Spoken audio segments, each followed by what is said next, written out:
Hello friends, હું છું તૃપ્તિ. Food સેવા ચેનલ પર આપ સૌનું દિલથી સ્વાગત છે. મિત્રો, આજે આપણે ઘઉંનો લોટ અને લીલી મેથીનો સરસ મજાનો યુનિક અને ફટાફટ બનતો નવો નાસ્તો બનાવીશું.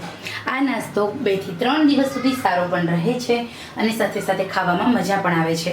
સવારનો નાસ્તાનો ઓપ્શન હોય કે પછી સાંજના ચા સાથેના નાસ્તાનો ઓપ્શન હોય કે પછી ડિનરનો ઓપ્શન હોય, તમે આ લીલી મેથીનો નાસ્તો અચૂક ખાઈ શકો છો. 1 વાટકી ઘઉંનો જાડો લોટ લેવાનો, સામે આપણે 1 વાટકી ઘઉંનો ઝીણો લોટ લેવાનો છે. હવે આપણે એની અંદર મોણ એડ કરવાનું છે. તો મોણ આપણે બહુ વધારે જાજુ પણ નહીં, ઓછું પણ નહીં, એવું મેં 2 ચમચી મોણ તેલનું એડ કર્યું છે. સાથે સાથે અહીંયા આપણે જે વસ્તુની વાત કરીએ છીએ, તો સામગ્રીમાં મેઇન સામગ્રી છે લીલી મેથી. લીલી મેથી આવી રીતે ઝીણી ઝીણી સમારી લેવાની છે. મેથીમાં ઘણા બધા પોષક તત્વો છે. મેથીનો નાસ્તો ખાવાની બહુ મજા આવશે. થોડું 1 ચમચી કાચું જીરું એડ કરવાનું છે. ટેસ્ટ અકોર્ડિંગ નમક આપણે એડ કરી દઈએ.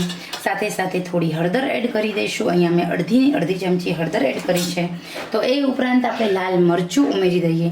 લાલ મરચું તમે તમારા ટેસ્ટ અકોર્ડિંગ એડ કરી શકો છો. તો અહીંયા આપણે લાલ મરચું પણ ઉમેર્યું. એ ઉપરાંત હવે થોડું ધાણા જીરું ઉમેરી દેવાનું છે.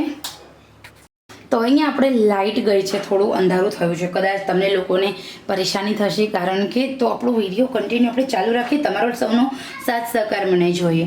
હવે આપણે એમાં એડ કરીશું લીલી મેથી. લીલી મેથી અહીંયા આપણે ઝીણી ઝીણી સમારી અને 1 વાટકી લેવાની છે. 1 વાટકો ઘઉંનો લોટ છે, 1 વાટકી મેથી છે અને 1 વાટકી આપણે લીધો મેં અહીંયા સરસ મજાની લીલી મેથી. તો હવે આપણે આ બધી જ વસ્તુને સારી રીતે મિક્સ કરવાની છે.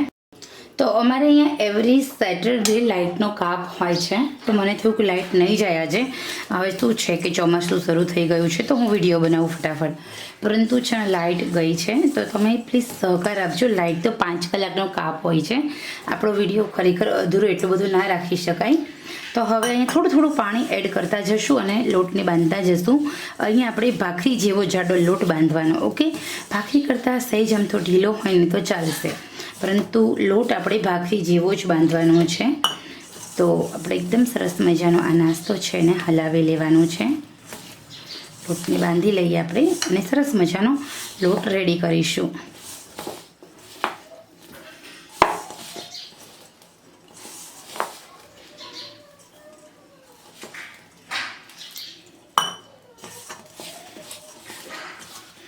અમારા સુરેન્દ્રનગરમાં છે ને દર સેટરડે એટલે કે શનિવારના દિવસે લાઇટનો કાપ હોય છે. તમારે ક્યારે લાઇટનો કાપ હોય છે, તમારે હોય છે કે નથી હોતો, મને કોમેન્ટ બોક્સમાં જરૂર જણાવજો. કેમ કે અમારા અહીંયા જેવી પરિસ્થિતિ તમારા ગામમાં કે તમારા શહેરમાં છે, પ્લીઝ કોમેન્ટ બોક્સમાં જરૂર જણાવજો.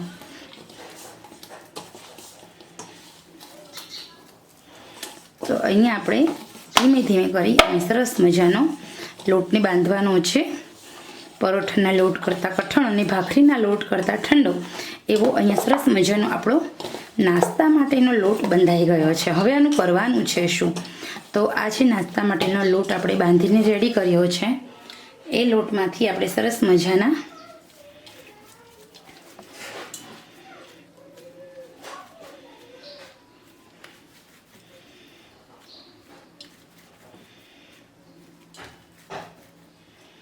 તો આ રીતે આપણે રેડી કરવાના છે.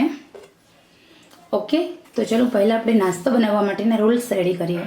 તો અહીંયા એકદમ સરસ મજાનો આપણો નાસ્તો આપણે બની ગયો છે. હવે આપણે તળવાનો છે તેલમાં. તેલ ગરમ કરવા મૂકવાનું. ચેક કરીશું આપણું તેલ ગરમ થયું કે નહીં. જો મુઠિયા તમે આને સ્ટીમરમાં બાફી પણ શકાય છે આ નાસ્તાને.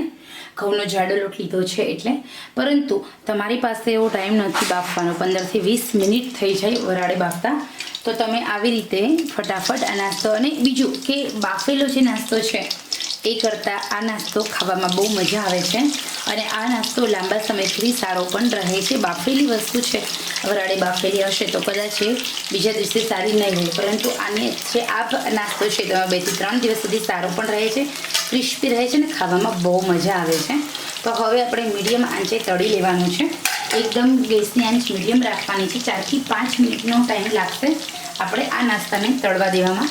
તો થોડી વાર થાય ને એટલે આપણે ફેરવી લેવાનું છે. 2 થી 3 મિનિટ થાય ને એટલે આપણે એકદમ સરસ રીતે ઇઝીલી આપણે આ નાસ્તાને ફેરવી લેવાનો છે.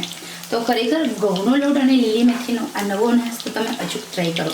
તમને લાગશે કે નહીં ખરેખર તૃપ્તિબેનની વાત સાચી છે. નાસ્તો તો બહુ મજા આવે છે. તમારા બાળકોને હેલ્ધી અને પૌષ્ટિક ખવડાવો. પીઝા, ચીઝ, બર્ગર, બટર આ બધું તો તમારા બાળકો ખાય જ છે, પરંતુ આવો હેલ્ધી નાસ્તો આપણા દાદી નાની વખતનો વર્ષો જૂનો આ જે નાસ્તો છે એકદમ હેલ્ધી છે, પૌષ્ટિક છે, ટેસ્ટી છે. આમાં તમે ચણાનો લોટ, જુવારનો લોટ, બાજરાનો લોટ ઉમેરી અને મલ્ટીગ્રેન આટાનો પણ આ નાસ્તો રેડી કરી શકો છો. બધા જ લોટ થોડા એટલે આપણા બાળકોને બધા જ પોષક તત્વો મળે એવી રીતે આ નાસ્તો બનાવી શકો છો. તો સરસ મજાનો આ ટિફિન બોક્સ રેસીપી છે. નાના બાળકોને સ્કૂલમાં આપવો હોય તો પણ આ નાસ્તો સૌથી બેસ્ટ છે. તમારા ઘરે પણ આ નાસ્તો સ્ટોર કરવો હોય કરીને તો બનાવીને સ્ટોર કરી શકો છો.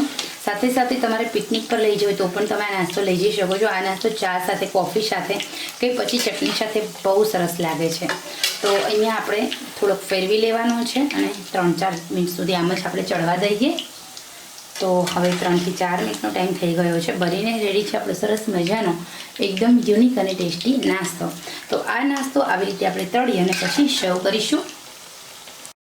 તો અહીંયા બનીને રેડી છે આપણો એકદમ સરસ, ટેસ્ટી અને સ્વાદિષ્ટ એવો નાસ્તો તમે જોઈ શકો છો. તો ખરેખર આ નાસ્તો બહુ સિમ્પલ છે, સરળ છે અને ખાવાની અને બનાવવાની પણ મજા આવે છે. તો એકવાર તમે ચોક્કસ બનાવજો.